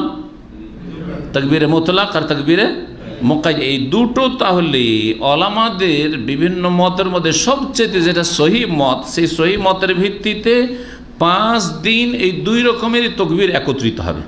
5টা দিন 2 রকমের তাকবীর একত্রিত হবে। 5টা দিন কি কি? আরাফা থেকে তাকবীরে মুকাইয়াদ শুরু হয়েছে, তা আরাফা 9 তারিখ, 10 তারিখ, 11, 12, 13, 5 দিন হলো না? এই 5 দিনে তাকবীরে মুতলাকও চলতে থাকবে আর তাকবীরে মুকাইয়াদও চলতে থাকবে। আর এই 5 দিন ছাড়া 13 দিনের মধ্যে 5 দিন চলে গেল, তাহলে বাকি থাকে কয় দিন? পহিলা জিলহজ থেকে শুরু করে 8 দিন, পহিলা থেকে শুরু করে 9 তারিখের ফজর আগ পর্যন্ত, এই পর্যন্ত কি চলতে থাকবে? তাকবীরে মুতলাক চলতে থাকবে হাজি ছাড়া অন্যদের জন্য। এই কথাই বলছেন ওয়াহুয়া ইয়াউমে আরাফা ওয়া ইয়াউমুন নাহার, এই 5 দিন হচ্ছে আরাফার দিন আর কুরবানির দিন আর আইয়ামে তাশরিকের 3 দিন। মুসনাদে আহমদের হাদিসে রয়েছে মা মিন আইয়ামিন আযামু ইনদাল্লাহ, এমন কোনো দিন নেই যেই দিন অধিক মহান হইতে পারে আল্লাহর নিকট, ওয়ালা আহাব্বাল আমাল ওয়ালা আহাব্বা ইলাইহিল আমালু ফিহি, আর সেই দিনের আমল অধিক প্রিয় হইতে পারে মিন হাযিহিল আইয়ামিল আশর, এই 10টি দিনের চাইতে, ফাকসিরু ফিহিন্না মিনাত তাহলিলি ওয়াত তাকবীরি ওয়াত তাহমিদ। সুতরাং এই দিনগুলিতে কি করো, বেশি বেশি কি করো, তাহলিল করো মানে লা ইলাহা ইল্লাল্লাহ পড়ো, আর কি করো, তাকবীর পাঠ করো মানে আল্লাহু আকবার পাঠ করো, আর তাহমিদ মানে আল্লাহ পাকের প্রশংসা করো, তাহলে আলহামদুলিল্লাহ পাঠ করতে হবে, ওয়ালিল্লাহিল হামদ পড়তে হবে। এতে কি আছে, তাকবীরে দেখেন একবার আল্লাহু আকবার লা ইলাহা ইল্লাল্লাহ, তো আল্লাহু আকবার তাকবীর হয়ে গেল, লা ইলাহা ইল্লাল্লাহ তাহলিল হয়ে গেল, আল্লাহু আকবার ওয়ালিল্লাহিল হামদ, তাহলে আল্লাহ তাহমিদ হয়ে গেল। তো এই 3টি কথা যে নবী করিম সাল্লাল্লাহু আলাইহি সাল্লামের এই হাদিসে রয়েছে মুসনাদে আহমদের, যে তোমরা বেশি বেশি কী করো, তাহলিল লা ইলাহা ইল্লাল্লাহ পড়ো, তাকবীর আল্লাহু আকবার পড়ো, আর তাহমিদ মানে ওয়ালিল্লাহিল হামদ পড়ো, এর বাস্তবায়ন আমরা এই সুন্নতি তাকবীরের মাধ্যমে করি, যা সাহাবায়ে কেরাম থেকে বা নবী করিম সাল্লাল্লাহু আলাইহি সাল্লাম থেকে তার আগে প্রমাণিত। তো আশা করি এই বিষয়গুলি স্পষ্ট হয়েছে। এরপরে ইনশাআল্লাহ তাআলা আমাদের আর কিছু আলোচনা আছে যেগুলি কুরবানির সাথে সম্পর্কিত। তো আজকে আর কথা লম্বা না করে, যেহেতু কুরবানির মাসলা এতক্ষণ পর্যন্ত বলিনি, এতক্ষণ এই জিলহজ মাসের এই আমলগুলি যেগুলি উল্লেখ করলাম তাই করলাম, যেগুলি আমাদের সামনে আছে, আল্লাহ পাক যেন তৌফিক দান করেন। আর বাকি আগামীকালকে আমাদের ইসলামী সেন্টারের শেষ আলোচনা এশার সালাতের পরে ইনশাআল্লাহ তাআলা কুরবানির সাথে সংশ্লিষ্ট বেশ কিছু মাসাইল, যতটুকু সম্ভব হবে, অনেক মাসাইল রয়েছে, যতটুকু সম্ভব হবে, আর চেষ্টা করব যে আগের আলোচনাগুলি থেকে অতিরিক্ত কিছু কথা যেগুলি হয়তো আলোচনা এখনও নিয়ে আসা হয়নি সেগুলি পেশ করার, যাতে করে আমরা সকলে উপকৃত হইতে পারি। আল্লাহ পাক রব্বুল আলামিন যেন আমাদেরকে নেক আমলে তৌফিক দান করেন, ভালো ইলম দান করেন, ভালো আমল করার তৌফিক দান করেন, পাপের কথা কাজ থেকে আল্লাহ পাক বেঁচে থাকার তৌফিক দান করেন। আল্লাহ পাক রব্বুল আলামিন যেন আমাদের রাজি হয়ে যান। আল্লাহ পাক আমাদের সকলকে জান্নাতুল ফিরদৌস যেন দান করেন। সুবহান রাব্বিকা রব্বিল ইজ্জাতি আম্মা ইয়াসিফুন ওয়া সালামুন আলাল মুরসালিন আলহামদুলিল্লাহি রাব্বিল আলামিন। আল্লাহু আকবার কবীরা আলহামদুলিল্লাহি কাসীরা ওয়া সুবহানাল্লাহি বুকরাতান ওয়া আসীলা। পড়তে পারেন। একটা ছাগলে কোনো ভাগ নেই, তবে একটা ছাগল একজন এবং তার পরিবারে যদি 200-400 সদস্য থাকে, সকল পক্ষে যথেষ্ট। সদস্য কাকে বলে, মানে আপনি, আপনার স্ত্রী, আপনার ছেলে মেয়ে আর আপনার বাপ মা যদি থাকে, এতটুকু শুধু আল্লাহ উল্লেখ করেছেন। আর আপনার ভাইয়েরা যদি নাবালক থাকে, বলা যেতে পারে যে নাবালক, সুতরাং আপনার আব্বা আম্মা যখন আছে তখন আপনি তার সাথে সংশ্লিষ্ট, কিন্তু তারা স্বাবলম্বী, তারা কাজকর্ম করছে, তাদের ছেলে মেয়ে আছে, তাদের পরিবার আলাদা মনে করি যথেষ্ট ইনশাআল্লাহ। কারো যদি 4 স্ত্রী থাকে, আর মাশাআল্লাহ এক স্ত্রী থেকে যদি থাকে মাশাআল্লাহ ডজন তার বেশি, যদিও আজকালকার জামানায় এটা কাল্পনিক বিষয়, কাল্পনিক বিষয়, কল্পনার জগতে বলেন। আমাদের এক ভাই আছেন, ভালো একজন শেখ, বাংলাদেশের, আমেরিকা নিউ ইয়র্কে আছেন, তার 4 স্ত্রী মাশাআল্লাহ, আর ছেলেমেয়ের সংখ্যা অনেকগুলি শুনলাম। একদিন আমার সাথে কথা বলছে, ছোটোকালে নাবালক অবস্থায় নাকি ওখানে গেছেন, আর এমন দেশ থেকে কিছু লেখাপড়া, একবার শেখ মকবেল বড় একজন মহাদ্দেশ এমনে ছিলেন, তার কাছ থেকে লেখাপড়া করে গেছেন। তো কথা বলতে লাগলাম, তো উনি আরবি দিয়ে শুরু করলেন আমার সাথে। তো আরবি থেকে নেমে বাংলায় আসেও না, তো আমি মনে করছি আমি বা কেন নামি, তো উনিও নামলেন, নামলাম না। পরে জানতে পারলাম আমাদের যে ভাই একটু কথা বলার জন্য বললেন যে একটু আমাদের শেখের সাথে কথা বলেন, এক মসজিদের ইমাম, ভালো মসজিদ নুরে ইসলাম, ছোটোকালে গিয়ে বাংলা ভুলেই গেছে। তো বাংলা শুধু আরব দেশে এসে ভুলে না, অনেকে মনে করে বারামাইয়ার বা মক্কায় এসে বাংলা ভুলে গেছে।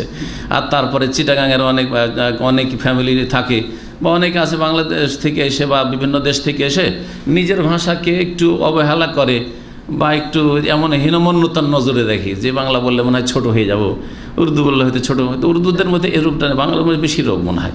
তো যাই হোক, নিজের ভাষা ভুলে গেছে, ভালো জিনিস নয়, এটা ভাষা জানতে হয়। তো এই রোগটা আরব দেশে আমরা মনে করতাম যে মক্কা মদিনাতে যারা আছে তারাই হয়তো বাংলা ভুলে গেছে, না, আসলে ইউরোপ আমেরিকাতে গিয়ে বাংলা ভুলে গেছে অনেকে। তো বাংলায় যেহেতু যে ভাষায় যে দুর্বল সেই ভাষায় নামতে চায় না, যে ভাষায় যে দুর্বল জানলেও সেই ভাষাতে নামতে চায় না, এটা মানুষের ফিতরাত।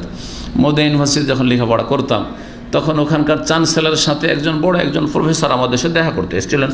তো দেখা সাক্ষাৎ আমি ছিলাম ওই সময়। তো যেহেতু প্রফেসর মানুষ, আরবিক বিভাগের, তো একটু আরবি বলতে একটু কমজোর, তো উনি ইংলিশ শুরু করছেন।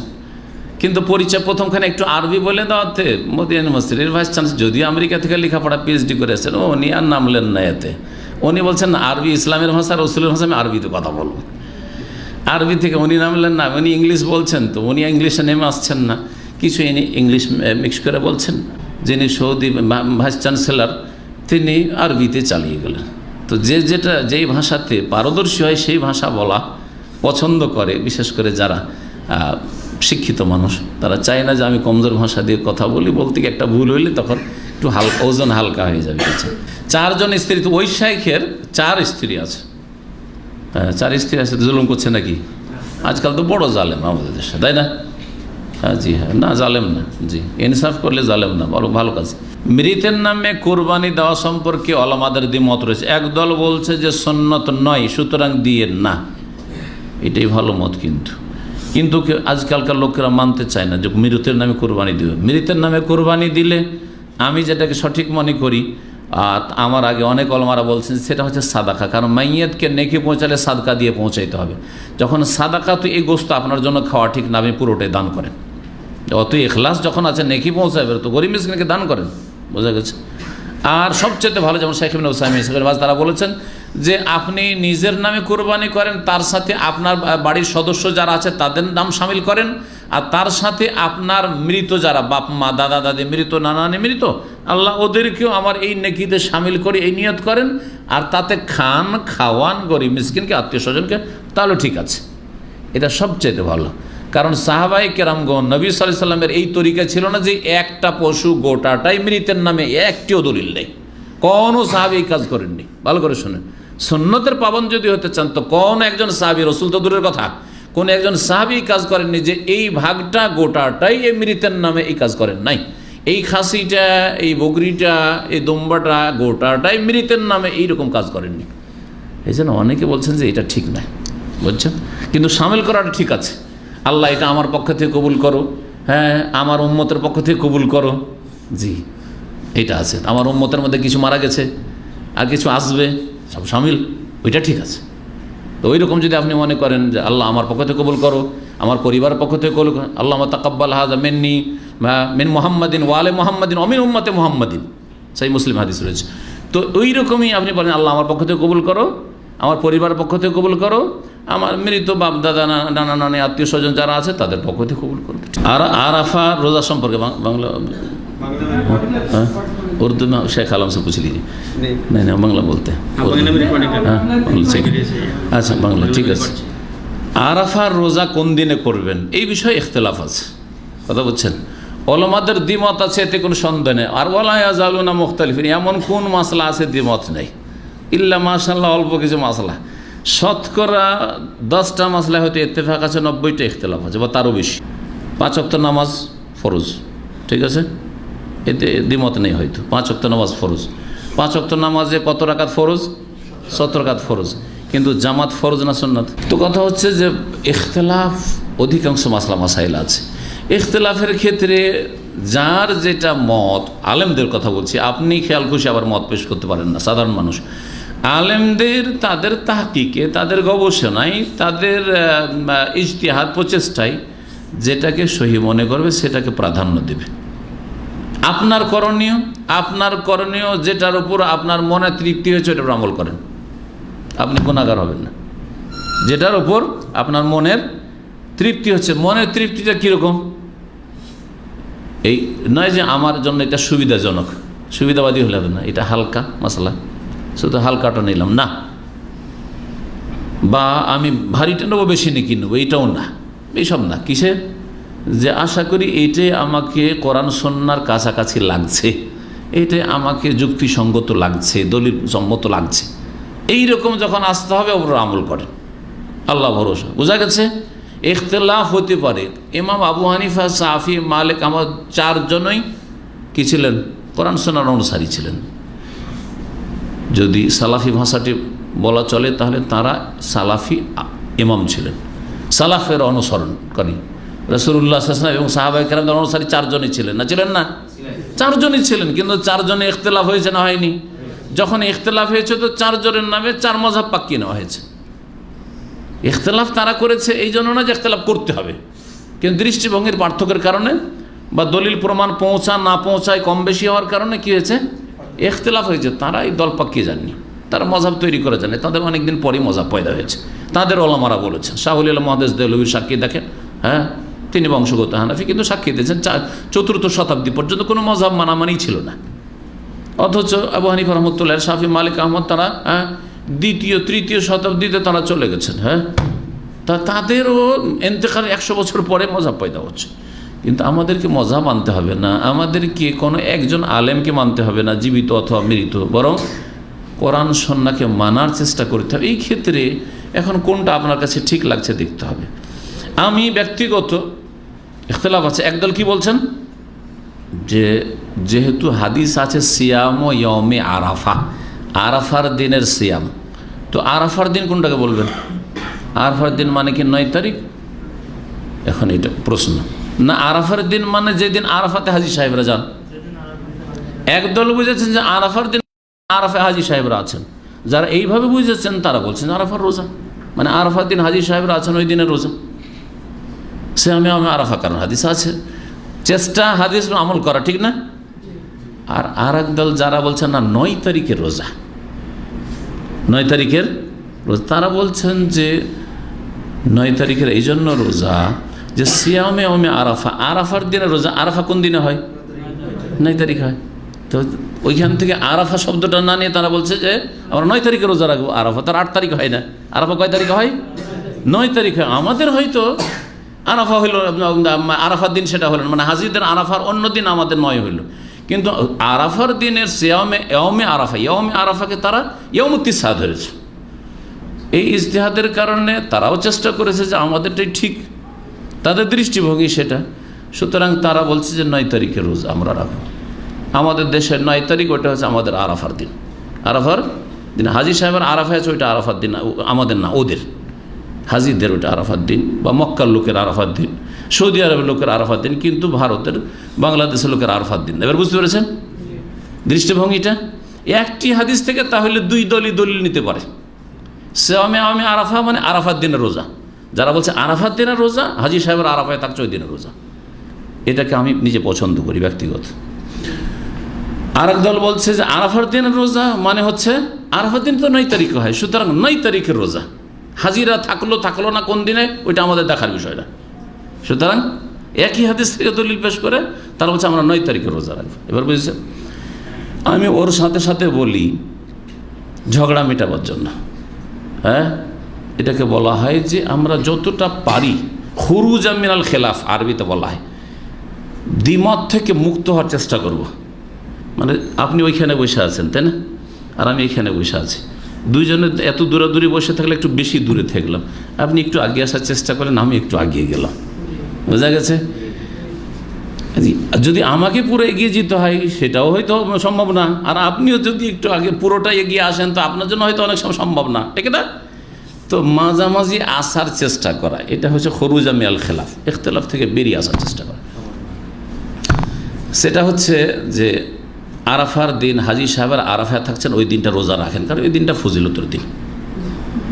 আর এখানে হিকমত আছে, হাজী সাহেবরা এই ফজিলতের দিনে আরাফাতে কত নেকি নিয়ে যাচ্ছে।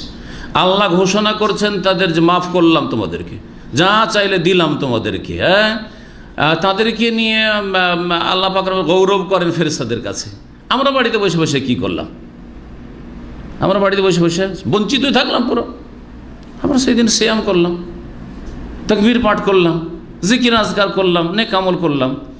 এই যুক্তিতে আরাফার দিনের সিয়াম আমি মনে করি, যার ফলে সিয়াম আরাফার রাখেন, যেদিন হাজী সাহেবের আরাফায় থাকছে সেই দিন রোজা রাখেন। তারপরে আর একদল যেহেতু বলছেন না না না ওইটা আসল রোজা না, আসল রোজা হচ্ছে আমাদের 9 তারিখ, সুতরাং সৌদি আরবে 10 তারিখ হোক, হাজী সাহেবদের 10 তারিখ হোক, হাজী সাহেব কোরবানি করছে, পাথর মারছে, ওরা বলছে না ওই দিনে রোজা রাখতে হবে। তো যখন ওইটাই বলছে তো তাদেরকে বলবো যে ঠিক আছে ওটাও রোজা রাখেন, রোজা রাখতে অসুবিধা আছে কি? যখন আপনাদের ঈদ না, তো সেই দিন রোজা রাখা জায়েজ কিনা? সৌদি আরবের ঈদ, সৌদি আরবে রোজা রাখা জায়েজ নাই। যেমন উদাহরণস্বরূপ বলছি, ঈদ এবার সৌদি আরবে কোন দিন হবে? সোমবার ঈদ হবে, সোমবারে সৌদি আরবে রোজা রাখা জায়েজ নাই। কিন্তু বাংলাদেশে ভারতে সোমবারে ঈদ হবে না, তো সেই দিন রোজা যদি ভারতের লোকেরা রাখে তো তার জন্য জায়েজ কিনা? জায়েজ। এটাতে ওরাও দ্বিমত করবে না, আমরাও দ্বিমত করবো না।